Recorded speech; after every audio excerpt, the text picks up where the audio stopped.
Students, आज हम dialogue writing देखने वाले हैं। डायलॉग राइटिंग यानी कन्वर्सेशन बिटवीन 2 और 3 पीपल्स या उससे भी ज़्यादा लोगों के बीच जो कन्वर्सेशन होता है, जो संभाषण होता है, उसे कहते हैं डायलॉग राइटिंग। तो आज हम देखने वाले हैं कि किस प्रकार से डायलॉग राइटिंग लिखेंगे और डायलॉग राइटिंग में इंग्लिश में किस प्रकार से प्रश्न का स्वरूप जो है डायलॉग राइटिंग में प्रश्न का स्वरूप सबसे पहले कैसे होता है वो हम सबसे पहले देखने वाले हैं। उसके बाद देखिए, दो व्यक्तियों के बीच में, दो व्यक्ति या उससे भी ज़्यादा दो व्यक्तियों के बीच में संभाषण होता है, उसे क्या कहते हैं? डायलॉग राइटिंग कहते हैं। और डायलॉग राइटिंग लिखते समय जो टॉपिक दिया है उसका मीनिंग समझना जो है हमें आवश्यक है, क्योंकि जब तक हमें जो टॉपिक पर हमें बोलना है वो टॉपिक का अर्थ हमें नहीं समझता, तब तक हम उस पर बोल नहीं सकते या उस पर हम लिख सकते नहीं। क्योंकि जब हमें सेंटेंस का मीनिंग यानी अर्थ मालूम होगा तभी हम उसे अच्छे से लिख सकते हैं। क्योंकि जब हमें उस जो सेंटेंस हमें दिया है, जो टॉपिक हमें दिया है, उस टॉपिक का अगर हमें अर्थ मालूम होगा तब हम उसको समझकर अपने शब्दों में अपने हिसाब से वाक्य बनाकर कन्वर्सेशन यानी डायलॉग राइटिंग जो है वो बना सकते हैं। इसीलिए सबसे पहले हमें उसका अर्थ मालूम होना बच्चों आवश्यक है, क्योंकि सबसे पहले जो भी टॉपिक हमें डायलॉग राइटिंग के लिए दिया जाता है, जो सेंटेंस हमें दिए जाते हैं, सबसे पहले हमें उस सेंटेंस को समझना चाहिए, उसका अर्थ समझना चाहिए। क्योंकि डायलॉग राइटिंग क्वेश्चन के रूप में भी होता है, तो जब तक हो हम क्वेश्चन का अर्थ समझेंगे तभी हम उसका आंसर जो है वो लिख सकते हैं। तो इसीलिए हमें सेंटेंस फॉर्मेशन और उस वाक्य का मीनिंग जो है वो सबसे पहले हमें समझ में आना चाहिए। उसके दूसरी बात, ज़रूरी बात जो है वो है कि वाक्य बनाते समय सेंटेंस का भी हमें ध्यान रखना आवश्यक है कि कौन से टेंस में प्रश्न पूछा गया है या कौन से टेंस में हम बात कर रहे हैं, उसी काल में हमें कन्वर्सेशन जो है वो करना चाहिए। उसके बाद सेंटेंस टाइप भी याद रखना है कि कौन सा सेंटेंस है, मतलब एसेरेटिव सेंटेंस है यानी साधारण वाक्य में हम लिख रहे हैं, इंट्रोगेटिव यानी प्रश्नार्थक है, इम्पेरेटिव है, इम्पेरेटिव यानी आज्ञार्थक, एक्सक्लेमेटरी यानी उद्गारवाचक वाक्य या विस्मयादिबोधक वाक्य है। ये सभी चीज़ें जो है हमें कन्वर्सेशन लिखते समय हमें याद रखनी आवश्यक है। तो डायलॉग राइटिंग लिखते समय ये सभी चीज़ों को, इन सभी बातों को बच्चों हमें ध्यान रखना चाहिए। सबसे पहले तो क्या, हमें उसका अर्थ समझ में आना चाहिए, इसीलिए हमें शब्दों के अर्थ पता होने चाहिए कि कौन से शब्द का क्या मीनिंग है। जब हमें शब्द का मीनिंग पता होगा तो जाहिर सी बात है हमें उसका अर्थ भी ज़रूर पता चलेगा। उसके बाद हमने यहाँ पे लिखा है, देखो कि वाक्य बनाते समय टेंस का ध्यान रखना चाहिए। टेंस यानी present tense, past tense, future tense, क्योंकि कन्वर्सेशन या डायलॉग राइटिंग लिखते समय कौन से टेंस में या कौन से काल में हम बोल रहे हैं, लिख रहे हैं, ये ध्यान रखना बड़ा ही आवश्यक होता है। उसके बाद सेंटेंस का टाइप भी याद रखना है कि कौन से सेंटेंस में हम वो लिखने वाले हैं, मतलब जैसे साधारण वाक्य लिखने वाले हैं या आज्ञार्थक वाक्य इम्पेरेटिव लिखने वाले हैं या प्रश्न पूछने वाले। जब हम प्रश्न के द्वारा पूछेंगे तो वहाँ पे क्वेश्चन मार्क अंतिम में आना चाहिए। आज्ञार्थक है यानी इम्पेरेटिव सेंटेंस है तो वहाँ पे क्रिया जो है आपकी आज्ञार्थक होनी आवश्यक है। चलिए आगे देखते हैं। उसके बाद पंक्चुएशन का भी ध्यान देना जहाँ आवश्यकता है, साथ ही साथ विराम चिन्ह का भी हमें ध्यान रखना आवश्यक है। वाक्यों में विराम चिन्ह का प्रयोग भी वहाँ पे करना आवश्यक है। फुल स्टॉप कहाँ पर है, कॉमा कहाँ पर है, क्वेश्चन मार्क कहाँ पर है, एक्सक्लेमेशन कहाँ पर है, ये सभी चीज़ें जो है हमें याद रखनी चाहिए। सेंटेंस प्रॉपर होने चाहिए। वाक्य रचना या सेंटेंस, जो भी हम सेंटेंस बनाएंगे लिखते समय, वो क्या होना चाहिए, सही होना चाहिए। इसीलिए देखो हम बेसिक में भी देखे थे, वाक्य रचना किस हिसाब से होनी चाहिए, सब्जेक्ट, वर्ब और ऑब्जेक्ट, इस प्रकार की वाक्य रचना हमारी होनी चाहिए। इंग्लिश में पहले क्या आता है, कर्ता आता है, क्रिया आती है, फिर कर्म आता है। तो इसी हिसाब से हमारी वाक्य रचना भी उसी क्रम में हमारी होनी चाहिए। जैसे ही इज अ बॉय, तो यहाँ पे ही क्या हो गया, सब्जेक्ट हो गया, इज क्या हो गया, वर्ब हो गया। और इसी प्रकार से हमें सही वाक्य रचना लिखते हुए अपनी डायलॉग राइटिंग जो है वो क्या करनी है, कंप्लीट करनी है।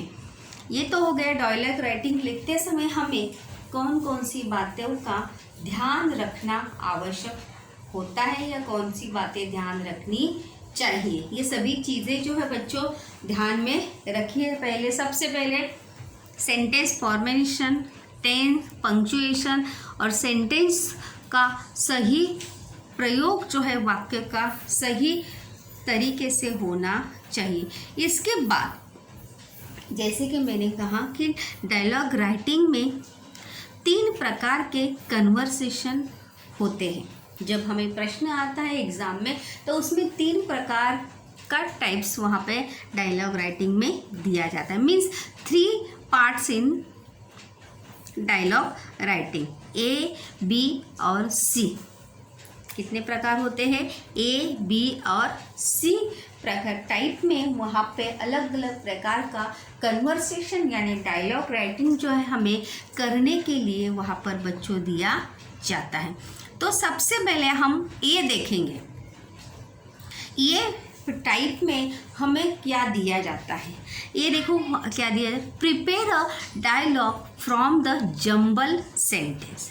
जंबल यानी क्या, वहाँ पर सेंटेंस का क्रम बदली किया जाता है और सेंटेंस का क्रम बदली करके दिया जाता है। मतलब पहले अगर 4 सेंटेंस वहाँ पर हैं, 4 सेंटेंस दिए ही जाते हैं तो वहाँ पर वाक्यों का क्रम बदली करके हमें दिया जाता है और आंसर में हमें उसे प्रॉपर ऑर्डर में या सही क्रम में हमें उसे लगाना आवश्यक होता है या सही क्रम में हमें उसे लगाना है। यहाँ पे देखो इस प्रकार के डायलॉग में 2 व्यक्तियों के बीच का संवाद यानी कन्वर्सेशन, संवाद या संभाषण बच्चों यहाँ पर दिया होगा, परंतु वाक्य का क्रम जो है वो सही नहीं होगा। वाक्य का क्रम सही नहीं होगा मतलब जो हमें सेंटेंस दिए होंगे उसका क्रम जो है बच्चों वो सही नहीं होगा।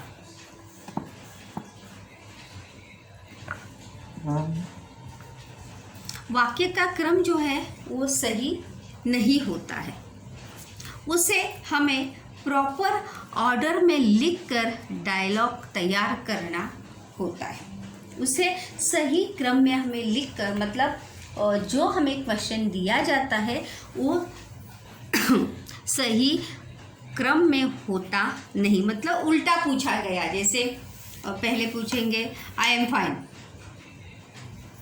तो आई एम फाइन पहले पूछते हैं क्या, नहीं, पहले क्या पूछते हैं हाउ आर यू, फिर वो पूछते हैं आंसर क्या देगा आई एम फाइन, फिर वो पूछेगा how are you, yes I am also fine. तो इस प्रकार से सेंटेंस का क्रम जो है वो सही होना चाहिए। मैंने देखो यहाँ पर एक एग्जाम्पल भी दिया है, देखो निशा से मी टू, इसके बाद निशा फिर से I am fine thank you, Asha happy to see you after a long time, Asha says hi how are you.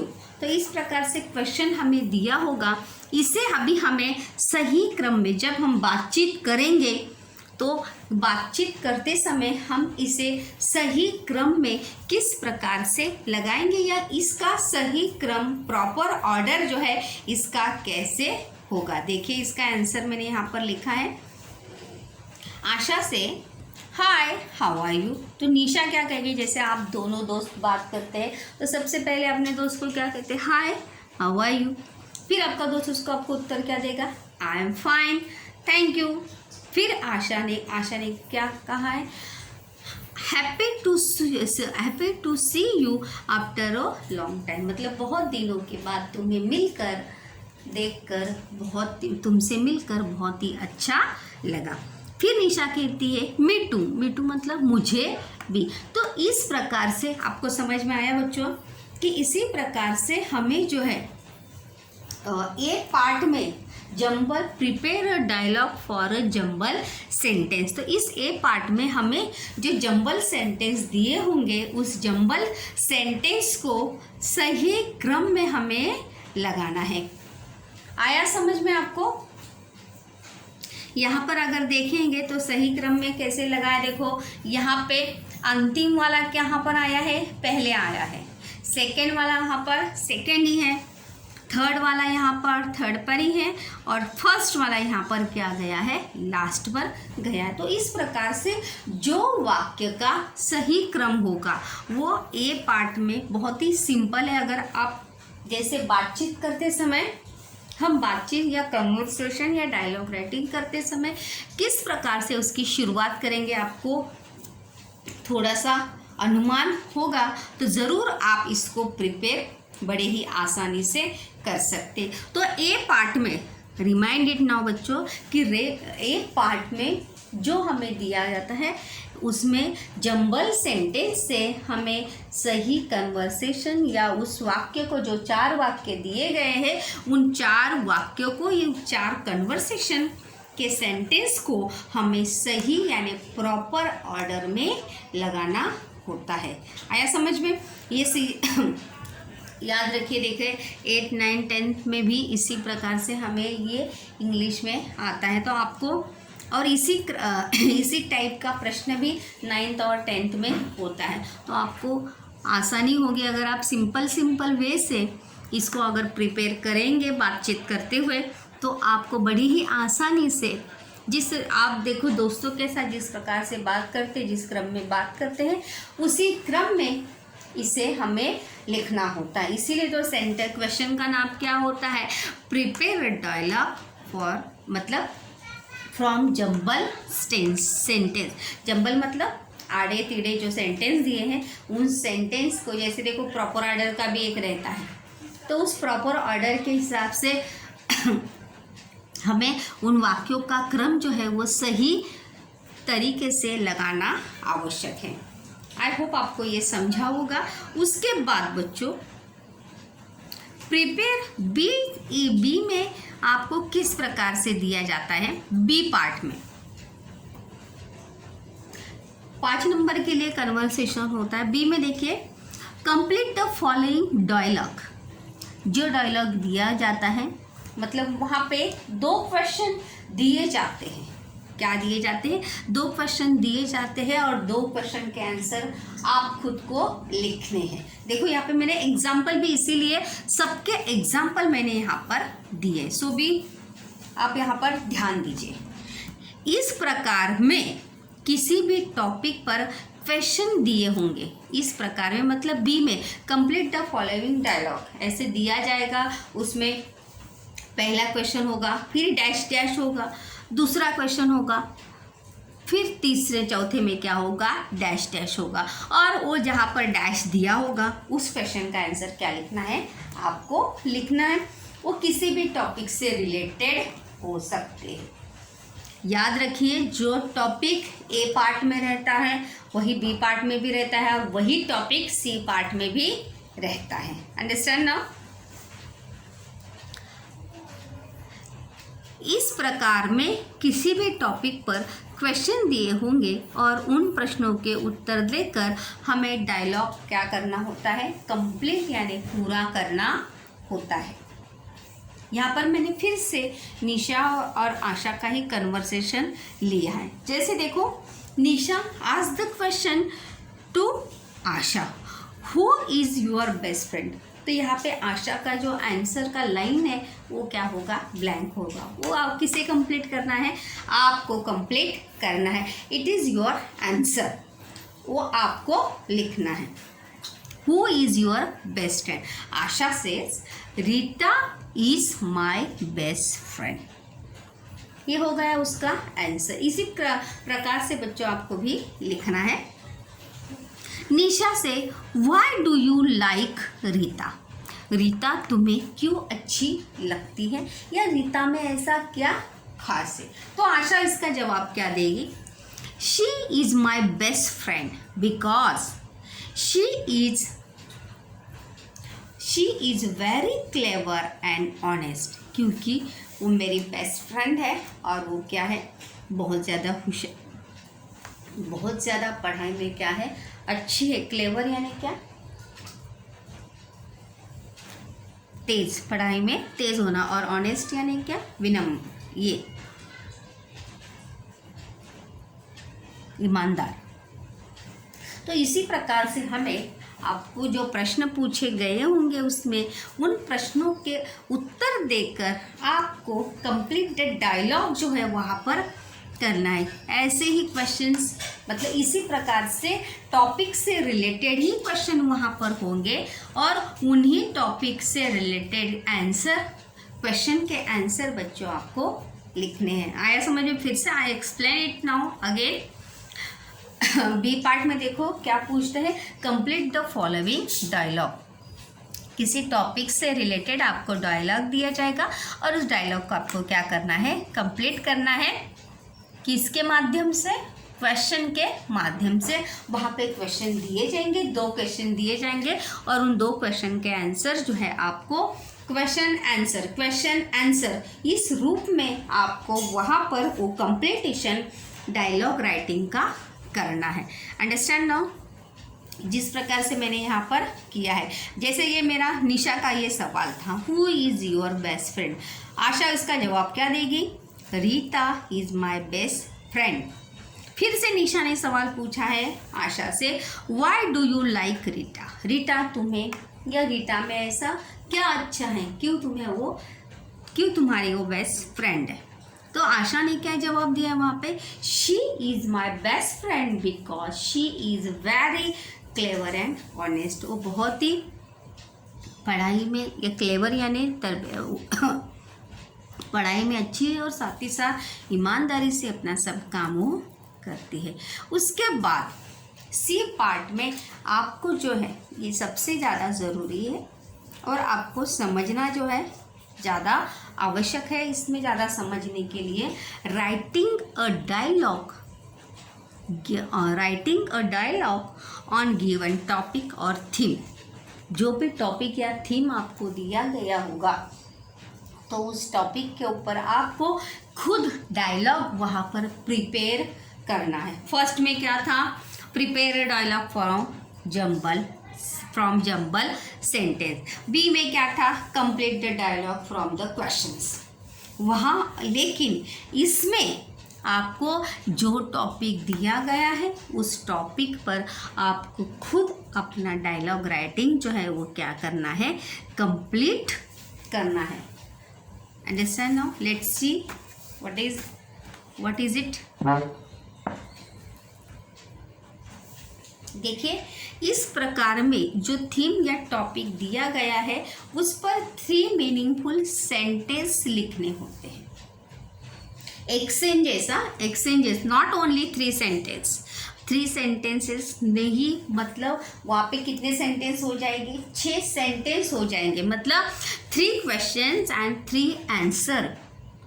It's a whole sentence is how much? 6 sentence is there now. मतलब वहाँ पर 3 क्वेश्चंस के exchanges होंगे किसके माध्यम से? Answer के द्वारा। तो वहाँ पर 3 मीनिंगफुल क्वेश्चन आप पूछोगे और फिर 3 मीनिंगफुल आंसर होंगे related the topic, related the theme. जो आपको टॉपिक दिया होगा, जो आपको थीम दी होगी, उसी से रिलेटेड क्वेश्चन आपको एक्सचेंजेस, इसलिए यहाँ पे क्या कहा है? 3 मीनिंगफुल सेंटेंस लिखने होते। यहाँ पर देखो मैंने लिखा भी है 3 exchanges sentence between 2 person means 6 sentence is there. मतलब वहाँ पे 2 लोगों के या 2 व्यक्तियों के बीच में जो कन्वर्सेशन संभाषण होता है, जो डायलॉग्स होते हैं, वो कितने सेंटेंस होने चाहिए? 6 सेंटेंस होने चाहिए, एक्सचेंजेस होने चाहिए। जैसे पहला सवाल पूछा तो उसका जवाब, फिर मतलब 3 questions and 3 answer is there related the topic.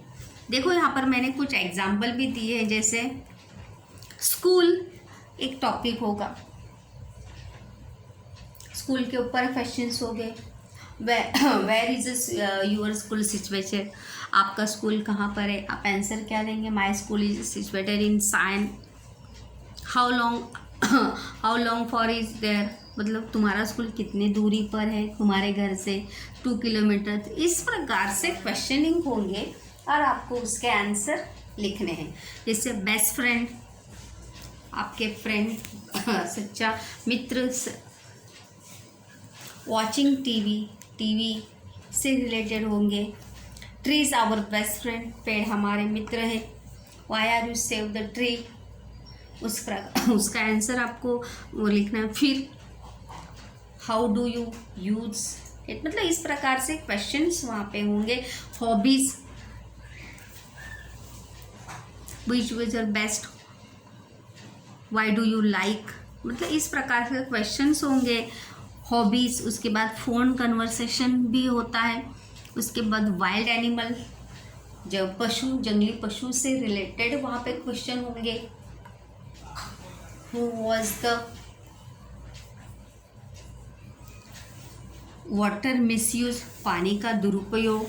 Study difficult it is, इस प्रकार के ऐसे बहुत सारे टॉपिक वहाँ पर होंगे और उस टॉपिक से रिलेटेड 3 क्वेश्चंस होंगे और उन 3 क्वेश्चंस को आपको कन्वर्सेशन के माध्यम से, आपको डायलॉग राइटिंग के माध्यम से उसको क्या करना होता है? प्रिपेयर करना वहाँ पर होता है। आया समझ में बच्चों? तो जैसे हम बेस्ट फ्रेंड का ही लेंगे। What is the value of your best friend in your life, या हॉबीज क्या क्या है? व्हाट इज योर हॉबीज, मतलब तुम्हारी हॉबीज क्या है? जैसे मैंने जवाब दिया, my hobbies is singing and reading. Which type of the reading to your books, तो मैं ये आंसर क्या दूंगी उसका? Most of the novels, poems, इस प्रकार से, मतलब उसी से रिलेटेड सिंग से। हाउ डू यू, मतलब इस प्रकार से क्वेश्चन बना, वहाँ पर आपको खुद ही प्रश्न बनाने हैं बच्चों और खुद ही उन प्रश्नों के उत्तर वहाँ पे डायलॉग्स में देने हैं। आया समझ में? तो इसी प्रकार से जैसे मैंने यहाँ पर आपको टॉपिक हो गया water misuse. What the topic? Water misuse. तो वहाँ पर जैसे why are save the water, ये क्वेश्चन होगा, फिर उसका आंसर लिखना है। फिर सेकंड क्वेश्चन होगा, फिर उसका आंसर लिखना है। फिर थर्ड क्वेश्चन होगा। इसी प्रकार से कितने सेंटेंसेस हो जाएंगे? 6 सेंटेंस वहाँ पर होंगे, या 6 sentence why are the save the water. Save the water, इस प्रकार से, because water is our life। इस प्रकार से उसी से रिलेटेड क्वेश्चन होते हैं। How to stop misuse the water, मतलब वाटर का दुरुपयोग होने से हम किस प्रकार रोक सकते हैं, मतलब पानी बर्तन में तो उसी से रिलेटेड हमें अपने कन्वर्सेशन में या डायलॉग राइटिंग में पॉइंट्स भी आपको मेंशन करने को आने चाहिए। वाइल्ड एनिमल से मतलब जो टॉपिक आपको दिया गया है, जैसे मैंने शुरुआत में ही कहा कि आपको सेंटेंस फॉर्मेशन आपको करने को आना चाहिए, वाक्य बनाने को आना चाहिए, क्वेश्चन बनाने को आना चाहिए, क्योंकि डायलॉग राइटिंग में सभी में अगर हम देखेंगे तो वहाँ पर क्या है, किसका ज़्यादा से ज़्यादा सा प्रयोग किया गया है, क्वेश्चन के माध्यम से ही डायलॉग राइटिंग जो है वो कंप्लीट करते हैं। तो इसीलिए आपको क्वेश्चन बनाने को आना चाहिए, जो WH के माध्यम से क्वेश्चन जो है वो बनाते हैं। तो जब हमें आपको क्वेश्चन बनाने को आएगा तो बड़ी ही आसानी से आप उसका डायलॉग राइटिंग जो है वो प्रिपेयर कर सकते हैं। और इसी क्रम में आपको जो टॉपिक दिया होगा, any one topic is given by, जो टॉपिक आपको दिया होगा उस टॉपिक से रिलेटेड आपको से 3 क्वेश्चन एंड 3 आंसर, मतलब whole sentence is how much, 6 sentences there now।